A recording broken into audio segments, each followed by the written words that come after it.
Hi, I'm Opa, and I hope you're back here watching this video because you're still trying to answer the question, what do I need to get into woodworking? What tools do I have to have? Well, I got 50 years of hand tool woodworking.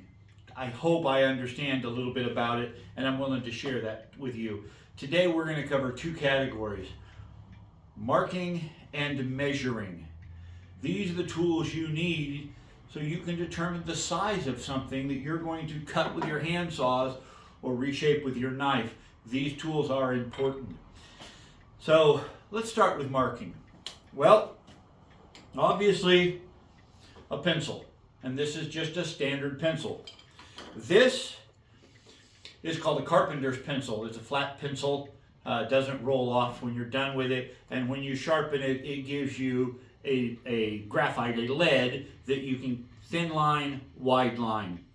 These are good things to have. So let's put it in the toolbox down there where I'm going to put all the rest of the marking tools. Another marking tool, a scribe. This is just hopefully if I zoom in here you can see this. This is just a hard metal point with a handle that can be used to scratch on a board. It can be used to make a little dot. Oh, that was interesting. So, a scribe. An old ice pick bought at a secondhand store for $1 makes an absolutely great scribe.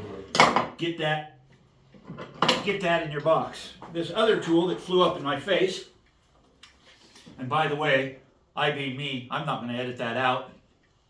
The other tool I have here is called a marking knife. And it is just that. It's a little knife. This style is triangular in point or diamond pointed. It's sharpened just from one side, so I can use this to scratch a line or cut a line on a board.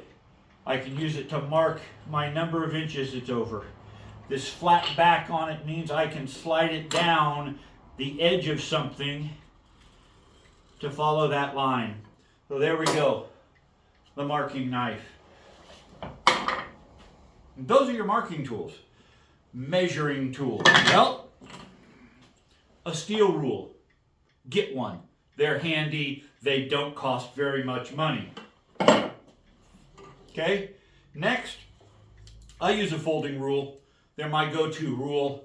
This happens to be an old one, but you can buy these brand new on Amazon for a few dollars. They're good tools.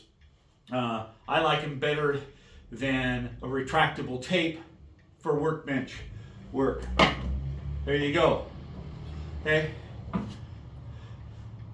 The tri-square or the multi-square. This is a great tool in that it will allow you to indicate a 90-degree line. You can set it for a given depth for repeatability. It'll mark 45. A lot of them have, almost all of them have a little float level bubble back here. This one's been cracked and all the goodie has gone out of it, but it still has this little scribe that you can mark with. You can buy used ones of these. You're going to hear that a lot. Buy a used tool. With the money you save buying the used one, go buy some lumber and start doing some work. So I've got a spot in this box right down here for this one. This is called a bevel gauge. This one's a thumb mechanism. You flip this like this, you flip this like this, and now you can find all sorts of beveled angles. This doesn't measure. It's not a protractor. It won't tell you how many degrees it is. It just gives you the ability to check it, lock it, and repeat it. So that's going to go in here with my other measuring tools. Okay. Is it a measuring tool? Is it a marking tool? In my opinion, why, yes it is. This particular tool is called a mortising gauge because it's got two pins. It allows you to draw two lines that will stay parallel to each other and parallel to whatever distance you've set the fence. This one has a single point on this side for just marking a single line. And again, go to Harbor Freight. Pick it up really expensive. Buy some material. Go to work. a veneer caliper, okay? Doesn't have to be a really expensive one. If you only use one, it'll always be the same, and it will allow me to measure the thickness of a thing, or the inside of a hole, or the depth of a thing, and there you go. Again, Harbor Freight is your friend. You can buy these things there, and you won't be disappointed. I see that there's something here that I'm missing. Here it is. Pair of dividers. Fascinating tool.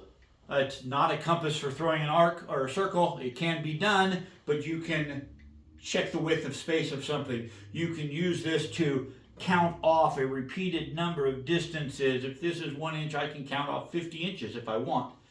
Get a pair. Again, Harbor Freight or secondhand, save yourself some money.